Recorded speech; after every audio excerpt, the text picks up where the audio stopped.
Tá legal. Bom, Costa a cabeça no meu ombro e fala, vai. tudo bem. Bom, esse é o Leônidas, ele trabalha no Linux Technology Center da IBM, assim como eu. E ele trabalha no time de segurança. Depois ele fala um pouquinho do que ele faz no time de segurança. E hoje vai falar um pouquinho de desenvolvimento open source, do trabalho que ele tem feito, que é das atividades que são parte do trabalho dele, que são skills necessários para o trabalho dele, não só na IBM, mas para qualquer outro tipo de colaboração. Então, com vocês, o Leônidas. Então, pessoal, como ele falou, eu trabalho no time de segurança. Time de segurança, eu trabalho basicamente, eu sou mantenedor de 2 drivers criptográficos que a gente tem lá, um para Power 8 e outro para Power 7, em kernel. Mas a gente chega a trabalhar com outras coisas, não só com kernel, mas também coisa de user space, SE Linux e outras tecnologias também. Essa palestra é mais para a gente fazer aí um passeio no que seria os requisitos para você trabalhar com open source, ou também para falar por que essa área é uma área interessante, né? Eu vejo que é uma área que tem crescido bastante, né? E a gente vai ver se isso dá dinheiro, se isso funciona. A gente tem exemplos, né? Eu sou um exemplo de que trabalho com isso e ganho dinheiro com isso, com open source. E a gente vai dar um passeio aqui, uma conversa amistosa sobre isso, né? Sobre o que a gente tem. Eu fiz essa montagem tosca para tentar ser engraçado. Eu espero que tenha conseguido. Então, antes de começar... Ok. Não funciona com PDF? Mas eu tinha colocado já... não, eu tinha colocado... Pronto. Tá, eu gosto de colocar um disclaimer, porque é sempre bom colocar um disclaimer para desatrelar você da sua profissão quando você vai falar de coisas que... né? Então, coloquei esse disclaimer aí para me desatrelar um pouco da empresa e ficar mais livre para falar mais bobagem ou não. Então esse é basicamente o sumário que a gente tem aqui, algumas perguntas que eu vou tentar responder aqui nessa apresentação, né? O que é open source, por que vocês deveriam dar uma chance para isso, né? Quem que usa, como fazer parte disso, né? O que fazer, o que não fazer, né, nessa área. E acho que essa aqui é a parte principal. O que dá dinheiro, o que não dá, como ganhar dinheiro com isso. Então, esse aqui é o nosso chapeleiro louco, né, o Alan Cox. É um cara do Free Software. Então, o que é open source, né? Existe aí uma diferença que tem que ser colocada sempre, que open source é diferente de software livre, certo? Open source, como o nome diz, é o código que está aberto para você, né? E software livre é um software que é gratuito e você não cobra por ele. Aí tem aqui um diferencialzinho, né? Que o open source, como eu falei, é código aberto, o free software é software livre, e tem um software privado que todo mundo já conhece, né? Aqui um exemplo aqui clássico, né, desse mundo.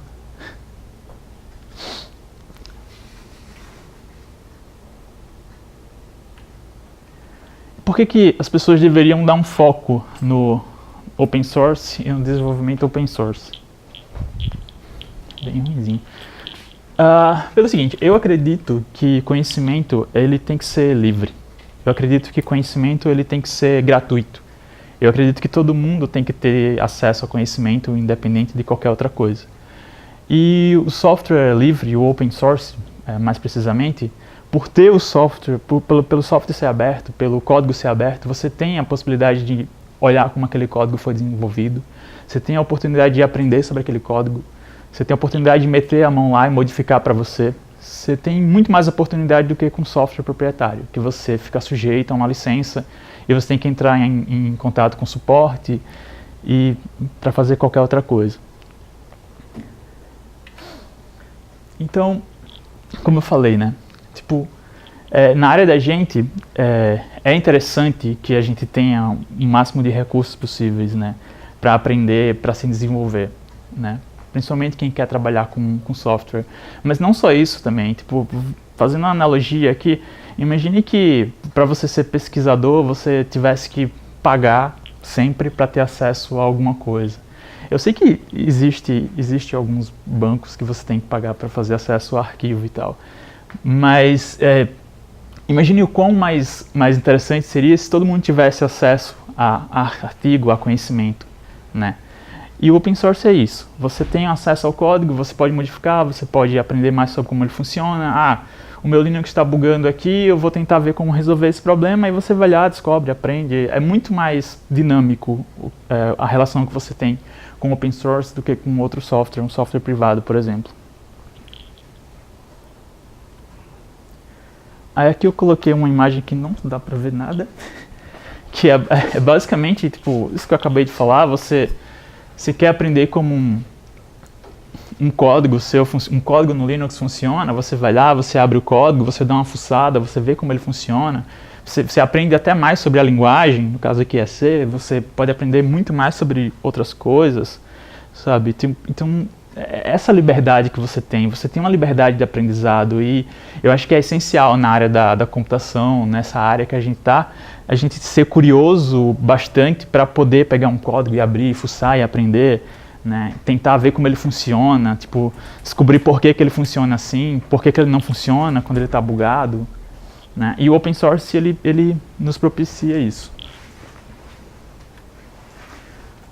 Um outro diferencial é que o open source ele é mantido por uma comunidade. Então você tem um conjunto de pessoas que fazem parte dessa comunidade, que contribui para o software livre, que contribui para o open source, né? Como eu falei, diferente de você ter que entrar em contato com o suporte de uma empresa para resolver um problema, você entra em contato direto com a comunidade, você entra em contato direto com o cara que desenvolveu o software às vezes, né? E você diz, olha, eu tô com um problema aqui, como que eu resolvo? E o cara, muitas vezes, o pessoal é bem prestativo, vai lá e responde para você. Você tem um patch que você quer enviar, você envia para a lista da lista do software, e os caras incorporam aquele patch, você resolveu um bug numa aplicação, e você tem contato com a comunidade. É uma comunidade extremamente ativa, é uma comunidade amigável, né? A gente se esconde no IRC, para quem não conhece. E você troca muito mais informação, né, de aprendizado também. Você não tem só acesso ao software para abrir e ver como ele funciona, mas você tem acesso a pessoas que são tipo incríveis, desenvolvedores incríveis, que você pode aprender muito mais com eles e aprender muito mais com a comunidade. É uma relação bem interessante. Quem que usa? Eu lembro que quando eu entrei na faculdade, uma das preocupações que a gente tinha era basicamente assim, eu gosto de open source, eu gostaria de trabalhar com isso, mas eu não quero trabalhar de graça para ninguém, e eu não acho que isso vai dar dinheiro assim tão cedo, ou vai dar dinheiro como dá em outras empresas. Mas de um tempo para cá, muita gente usa open source. Eu diria que todo mundo usa open source. A Microsoft usa open source. E você tem muita gente usando, muita gente abrindo o código das suas aplicações internas. O Facebook é um exemplo disso, que cria uma aplicação interna, né, para eles usar internamente, depois abre e joga isso no GitHub, justamente para que a comunidade faça parte do desenvolvimento dessa ferramenta. Então você tem a oportunidade de usar aquela ferramenta, ao mesmo tempo que você tem a oportunidade de contribuir, ou fazer um fork daquela ferramenta e melhorar e criar a sua ferramenta com base nela. Então, você tem muita gente usando, não se restringe só a um fabricante, não se restringe só a uma empresa, mas são várias empresas, são várias pessoas, são vários desenvolvedores e tipo, é basicamente o que a gente tem aqui, uma comunidade gigantesca de empresas, de pessoas envolvidas com isso. Então você não vai ficar desamparado, você não vai ligar para um suporte e ter que falar com a máquina que não vai conseguir encaminhar você para resposta nenhuma e vai deixar você em loop às vezes.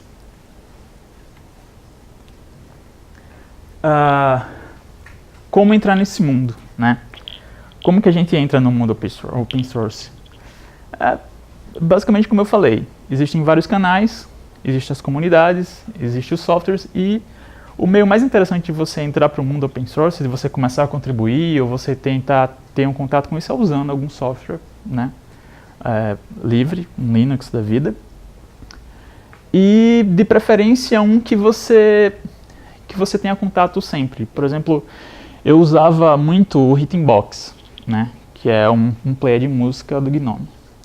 E eu lembro que o primeiro patch que eu fiz foi para que eles colocassem um plugin do Rhythmbox que carregava música, porque o plugin que eles tinham lá, né, que é um plugin de terceiro, carregava música pela metade. E eu queria, como eu escuto umas bandas meio estranhas, eu queria que ele buscasse no site X que fazia o load das letras dessas bandas. Acabou não sendo aceito, mas eu uso o plugin anyway para mim. Então, tipo, um jeito de você entrar nesse mundo é você pegar um software que você usa, que você está habituado com ele, que você usa no seu dia a dia, e se você encontrar, obviamente você não vai ficar lá fuçando o código até encontrar, fuçando o programa até encontrar um bug, mas de repente às vezes a gente acaba encontrando sem querer um bug perdido, e aí vai partir da sua curiosidade, ter a curiosidade de abrir o código, de ver como funciona e descobrir por que está bugado e entrar nesse mundo, né?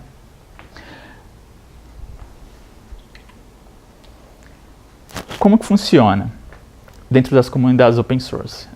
Havia até um pouco tempo atrás, e ainda há de algumas partes, um certo preconceito com o pessoal da comunidade open source e com software livre, que eles falam que qualquer um pode colocar um bug lá dentro, né? Tipo, não, o código aberto, qualquer um vai colocar um bug lá dentro e vai infectar tudo.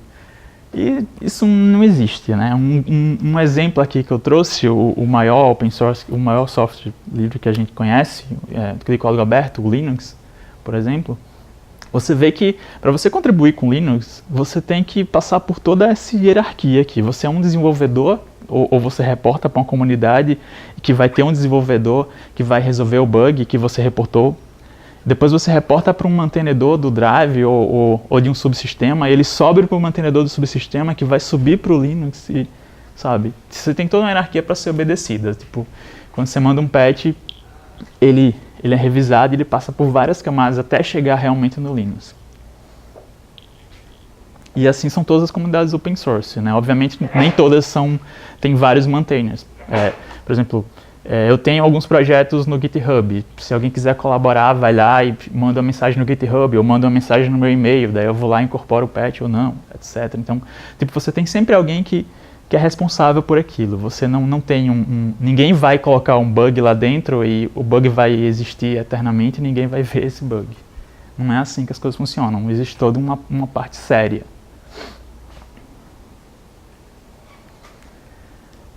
O que fazer e o que não fazer. Dá pra ver, quem não conhece aqui é o Linus Torvald. Vou tentar colocar ele como a rainha de copas, mas... O que fazer e o que não fazer. Obviamente que você vai contribuir para um software, você tem que ter responsabilidade, você tem que saber como ele funciona, você está tentando resolver um bug, você tem que saber como reproduzir esse bug, você tem que saber se você está resolvendo da forma certa, você tem que testar esse bug, né? Então, basicamente, quando você vai contribuir com a comunidade open source ou com qualquer software aberto, você tem que entender do problema que você está tentando resolver. Você não pode simplesmente chegar, eu coloquei um ponto e vírgula nessa linha porque não tinha e eu vou colocar e, sei lá, eu achei legal e não vai testar e não vai saber se aquilo vai resolver o problema ou se aquilo vai gerar um outro bug. Então, o que fazer? Basicamente, todo projeto open source, os maiores pelo menos, eles têm documentação vasta, né? E assim, recomenda-se que leia toda a documentação para entender como contribuir. O Linux, por exemplo, tem uma documentação vasta de como você cria um patch, de como você testar se o seu patch tem algum erro de typo ou algum erro de indentação, né? Tudo isso. Para quem você vai mandar o patch. Então, é interessante você ler os guidelines uma vez, você lê de novo, você lê sempre para ver como aquilo funciona e você buscar conhecer como o projeto funciona, ou como o problema que você está tentando resolver funciona, para que você não seja um leigo lá, né? Que você não fale besteira.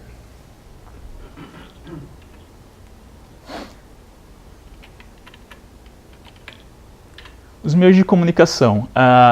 basicamente via e-mail, mailing list e o IRC. São os meios de comunicação que o pessoal do open source usa bastante. Todo mundo aqui conhece IRC? Imaginei que não. Só bate-papo do UOL.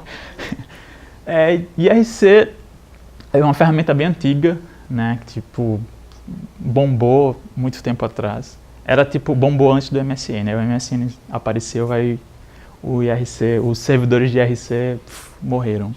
Mas o Freenode, que é o mais conhecido com relação a comunidades open source, ele está aí ativo, tá, desde sempre. E é lá que o pessoal se esconde, é lá que você vai encontrar, você tem, no IRC você tem canais, você tem servidores, você tem canais, e as pessoas entram em canais. Por exemplo, tem um canal do Linux, você entra lá para tirar uma dúvida com alguém, você tem um monte de desenvolvedor, um monte de gente curiosa querendo aprender. E a mailing list é a lista que você entra em contato direto com os desenvolvedores ou com as pessoas que reportam bugs ou mandam patches para lá, ou até mesmo um mantenedor está lá nessa lista e vai entrar em contato com você e tal. Uma das coisas que é importante ressaltar é que, tipo, tanto no IRC quanto nas listas de discussões, não é, a comunicação não é eu mando e-mail e o cara responde. Às vezes o cara responde rápido, às vezes o cara demora um mês para responder. Né? Acontece. Tipo, principalmente na mailing list, que a gente tem um volume de informação, de e-mails muito grande. No IRC também, nem sempre o cara está lá para responder para você. Mas, geralmente os caras respondem. Né? Tem o exemplo do SE Linux. O ex-mantenedor do SE Linux, ele é extremamente prestativo nos e-mails. Tipo, eu acho que é um dos caras que mais responde com relação a problemas no SE Linux, é o Daniel Wash. E um outro cara também que é bem ativo na comunidade do Linux e na lista do Kernel Newbies, para quem quer desenvolver para kernel, é o Greg. Ele é mantenedor da parte de drive de USB, subsistema dessa parte. E ele é extremamente prestativo, inclusive com os newbies, então ele tem até certa paciência, né? O que não fazer? Depois vocês dão uma pesquisada nesse nome aí, Nick Krause, né, nessa string aí, Nick Krause kernel. Só para dar um overview desse cara, Nick Krause As pessoas dizem que ele é um bot, as pessoas dizem que ele é um troll, as pessoas dizem que ele realmente existe e as pessoas dizem que ele tem problemas mentais, por isso que ele agiu da forma como ele agiu na lista do kernel. O que é que esse cara fez? Um estudante universitário, até então, pelo menos é o que se diz, que começou a ele queria muito contribuir com o kernel. Ele queria muito, tinha uma grande vontade de contribuir com o kernel. Então ele começou a procurar bugs no Bugzilla do kernel e começou a tentar resolver os bugs. E começou a mandar os patches para a lista do kernel de qualquer forma. E aí a gente volta no que eu falei, né? Você tem guidelines para seguir, você não pode simplesmente começar, eu quero contribuir e vou mandar de qualquer jeito. Não é assim que as coisas funcionam, né? E ele fez isso, né? Então o pessoal no início teve paciência com ele, tipo, não, você não pode mandar um patch anexado. Geralmente quando a gente manda um patch para o kernel, a gente manda no corpo do e-mail em plain text, que fica mais fácil do cara pegar e aplicar. Então, você não pode mandar um patch anexado, você tem que mandar em plain text. Ah, beleza, ele vai e manda em plain text. Tá, mas você está tentando resolver esse problema, mas você sabe por que essa flag está aí, essa flag que você está tirando?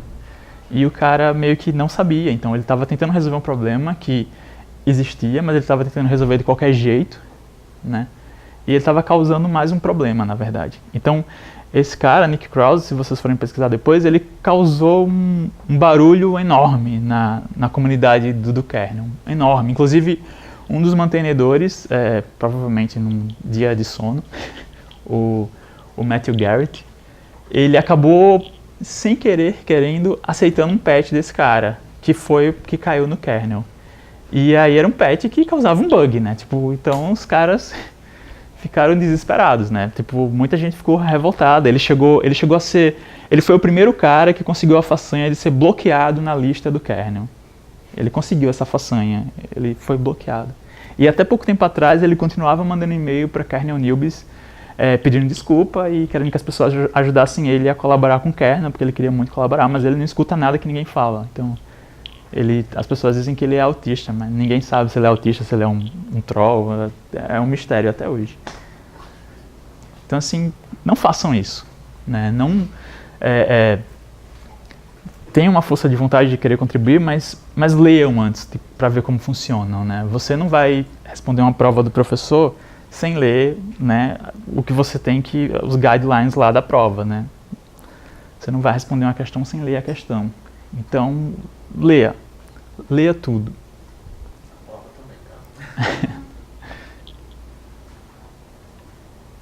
Tá, você falou um monte de coisa aí, blá blá blá, mas a parte que interessa, né, talvez.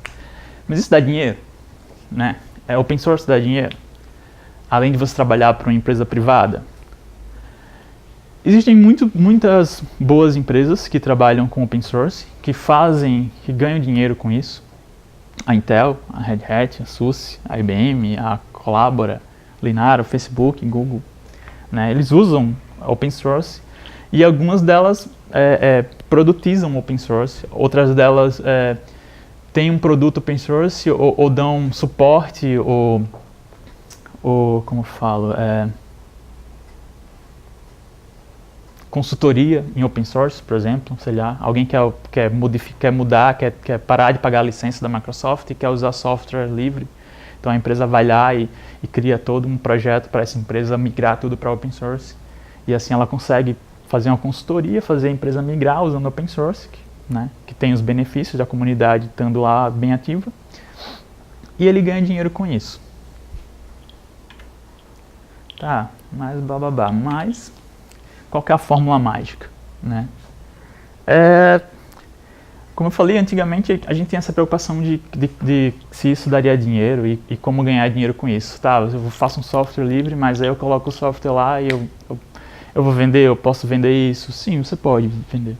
Existem licenças, várias licenças inclusive, que permeiam esse mundo, né, do open source, que você pode ganhar dinheiro com software livre também. O código é aberto, mas você pode colocar uma licença para cobrar sobre isso, né? E você pode, como eu falei, prestar consultoria, dar suporte, né? E uma outra coisa bem interessante é que existem muitas vagas no mercado hoje em dia para trabalhar com open source. E quando você vai tentar uma vaga dessa, uma das coisas que o pessoal mais requisita é saber se você já contribuiu com alguma coisa. Se você tem pelo menos algum patch em algum lugar enviado. Por quê? Porque isso vai mostrar que você entende, que você conhece como esse universo funciona, né? Vai mostrar que você sabe que tem uma comunidade, que você manda um e-mail, que você sabe mandar um patch e por aí vai. Então, assim, hoje em dia, para quem está na universidade, eu diria que são basicamente 3 caminhos, né, que vocês acabam tendo que escolher entre um dos 3. Né? Ou você segue a área acadêmica, fazendo mestrado, doutorado e virando pesquisador, professor, ou vocês seguem mais para a área mais corporativa, privada, trabalhando com tecnologias Microsoft, por exemplo, .NET da vida, e nessa área uma das coisas importantes é você ter certificação para mostrar que você tem conhecimento, que você sabe mesmo daquilo, que você domina aquela tecnologia, ou você segue para essa área open source, que é uma área mais alternativa, digamos assim, né? É uma área que você consegue explorar mais o seu conhecimento e você depende bastante de você querer fazer parte disso e bastante de você ter a paciência e a determinação para entender como isso funciona, para chegar na comunidade, para aprender.